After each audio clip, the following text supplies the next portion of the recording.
बरी आहे आता. डॉक्टरांनी सांगितलं 4-5 दिवसापासून ॲडमिट होती. तिकडेही 3-4 दिवस शाळेत होती. मला माहीत नव्हतं, पण मला माहीत झालं की आजारी आहे म्हणून परवाही आलो होतो मी. पण ते गडबडीत गेलो.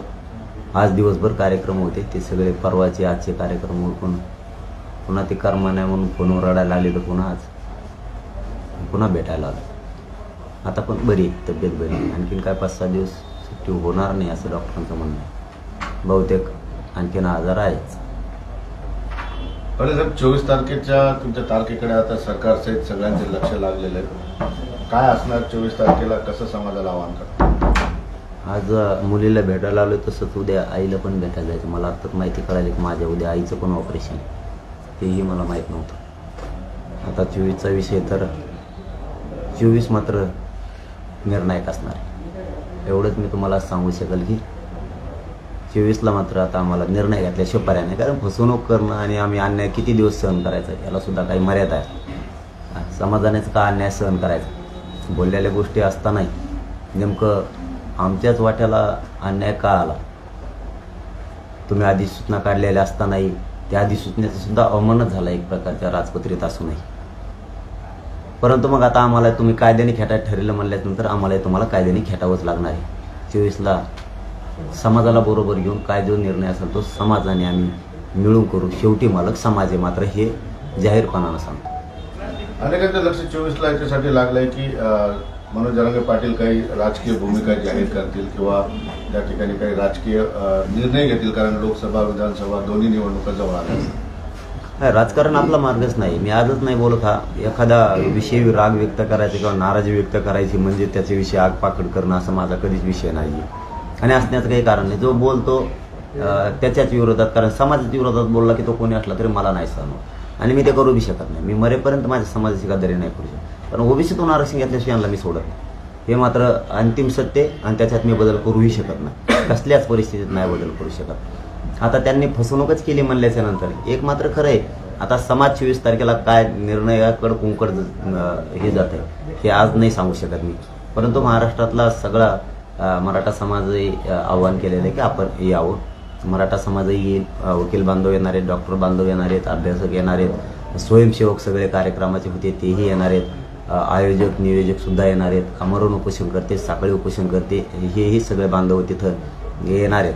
कारण आता सगळीच चर्चा एकूण होणार आहे. कारण अन्याय बघा ना, कुठं 20 तारखेला म्हणजे 4-5 महिन्यापूर्वीची गोष्ट आत्ता गुन्हे दाखल करण्याचं म्हणजे गृहमंत्र्यांचं विनाकारणच मराठा समाजाविषयी सूड उगवण्याचंच काम सुरू आहे ना. 4-2 मराठ्यांचे आमदार आणि मंत्री हाताखाली धरायचे आणि एवढ्या मोठ्या समाजाला माझ्या विटीस धरायचं. कारण आम्ही बहुसंख्य नाही त्या राज्यात आणि आम्हाला विटीस धरायचं आणि आमच्यावर अन्याय करायचा. तर मग समाजाला कुठंतरी डिसिजन घेतल्याशिवाय पर्याय नाही. कारण समोरच्याला बी त्याच्या पद्धतीनं त्याला शिक्षा उपचार त्याच्यावर व्हायलाच पाहिजे. समाज आता 24 तारखेला बघूयात, आम्ही सगळे एकत्र येतो. मंडप उभारणीचं काम सुरू आहे अंतरवाली. समाजात शब्द पुढे नाही, पण समाजानं जर भूमिका घ्यायला लावलं तुम्हाला काय राजकीय तुम्ही मागे हटणार नाही? नाही, माझा नाही दादा मार्ग, राजकारण मार्ग नाही. मी त्याच्यावरती ठाम राहणार आहे. पण समाजाला कुठंतरी एवढा मोठा अन्याय, एवढा मोठा संख्येनं समाज असताना सहन करणंही शक्य नाही. दुसऱ्याच्या मताची यांना भीती वाटते म्हणून आम्हाला आरक्षण द्यायचं. मग मराठ्यांची कुठे एकजुटीची भीती वाटली पाहिजे. 100% मराठ्यांच्या एकमताची भीती, एकजुटीची भीती वाटली पाहिजे आणि ती वाटायलाच पाहिजे. याच्यावर माझं सुद्धा एकमत आहे की एकजुटीची भीती वाटलीच पाहिजे. कारण जर एवढा मोठा समाज असून एवढे मोठे लेकरं करोडोना अन्याय सहन करणार असले तर आपण एवढ्या मोठ्या संख्येनं असून उपयोग काय त्याचा? दुसऱ्यांसाठीच संख्या आहे का मग आमची? दुसऱ्यांनाच मोठं करण्यासाठी दुसऱ्यांनाच मोठं करायचं आणि म्हणून आपली मोठी संख्या काय कामाची? ती मोठी संख्या आपल्या लेकरांचं ज्यांना मोठं केलं तेच वाटोळं करायला निघालेत. आपल्यालाही कुठंतरी निर्णायक भूमिकेवरती यावं लागणार आहे.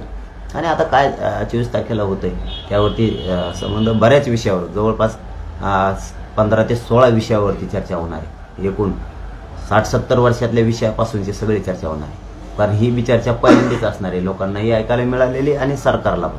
सरकारनं सुद्धा काय आता बघा ना, तुम्ही कालपर्यंत गुन्हे मागत म्हणजे एकीकडून मुख्यमंत्री साहेबांनी घोषणा करायची गुन्हे मागे घेतले आणि इकडून गुन्हे दाखल करणं सुरू आहे कालपासून पुन्हा. हे काय तुम्ही सर्टिफिकेट जे होते नोंदी मिळाले ते सर्टिफिकेट सुद्धा द्यायचे बंद केले. ही कुठली भूमिका आहे तुमची? परत त्यांच्या परिवारांनी अर्ज केले ज्याची नोंद मिळाली त्याला हे 2-2 महिने झाले अर्ज पडून आहेत त्यांचे. SP यांच्या पुढे असतात का? SP म्हणतात वरून आदेश आहे. काय आमच्यावर गुन्हे दाखल करायचे? इथून मागे झोपले होते का सरकार? गृहमंत्री इथून पाठीमागे झोपले होते का? तेव्हाच करायचे ना. आता काय कारण आहे तुमचं करण्याचे? आणि कुठं बीडचे नांदेडचे SP आंतरवालीच्या लोकांना बोलतात. म्हणजे तुम्ही दबाव न लागले आंतरवालीचे लोक आंदोलन वाढव, ते आंतरवाली मराठ्यांसाठी लढती म्हणून तुम्हाला तिथले लोक गुंतवायचे आणि त्यांना दबावात आणायचं. उलट गृहमंत्र्यांचे हे लक्षात येत नाही, तुम्ही जितका त्रास देताल तितके लोक माझ्या बाजूने व्हायला लागलेत. मोठी फळी तयार व्हायला लागली. काल परळीत दिसला असं कसा आग डोंब होता नसन का? त्याच्यावर बी शहाणपणाची भूमिका गृहमंत्र्याला आली. आणखी ही परळीतली पहिली घटना असेल इतिहासातली. तिथं 90,000पेक्षा ते 1,00,000पेक्षा जास्त लोक जमले होते. ही पहिली घटना असेल. जरा मीटर लावून मोजून बघा काय लोक होते.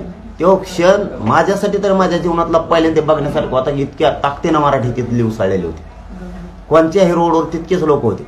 आपले प्रतिनिधी बांधव तिथं होते, परंतु तुम्हाला व्हिडिओनही कळते आणि तुम्हाला एकूण माहिती घेतल्यावर नाही कळते. 90,000 ते 1,00,000पेक्षा लोक कमी नव्हते. आणि ते परळीसारख्या ठिकाणी जर इतके लोक असतील तर राज्यातली परिस्थिती काय असणार एवढंही गृहमंत्र्यांना कळत नाही. माझ्या मागं लोक आहेत, काय मागं आहेत, काय सांगायचं. 10% मराठी आनंद आहे, 10% आरक्षण घेतलं म्हणून मराठी आनंद आहे. आणि इकडं कशाला मग लाखा सभा व्हायला. आमची बैठक येते, बैठकवरती मोंड्याचं ग्राउंड पुरलं नाही.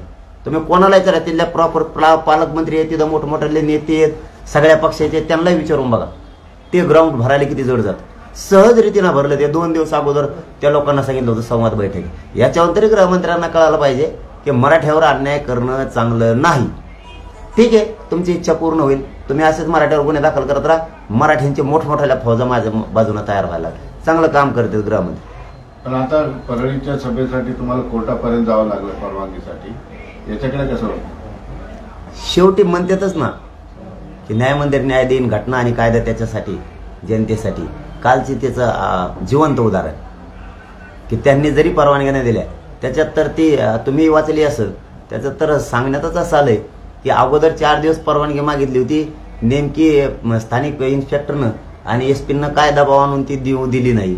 म्हणजे तुमचा असा अंदाजा होता का की 4 दिवसांना आचारसंहिता लागलेली, मग आचारसंहितेच्या नावाखाली मग देऊ नका, असे डाव होते का? म्हणजे पोलिसांनी सुद्धा गृहमंत्र्यांचा ऐकून डाव खेळायचा. आता पोलिसाला तर आम्ही दोष देत नाही, गृहमंत्र्यांनी ते डाव खेळायचा. मान्य न्यायालयाने सांगितलं असं नाही करू शकत तुम्ही. कोणाला आंतरवाली तर तेच केलं, मंडप उचलून टाका, अमका करा. आम्ही लोकशाहीच्या मार्गानं कायद्याचे नियम पाळून आंदोलन चालवतोय. ते कसं काय उचलणार तुम्ही मंडप? त्या मंडपला काय दोरीला घातलं देणार नाही मी.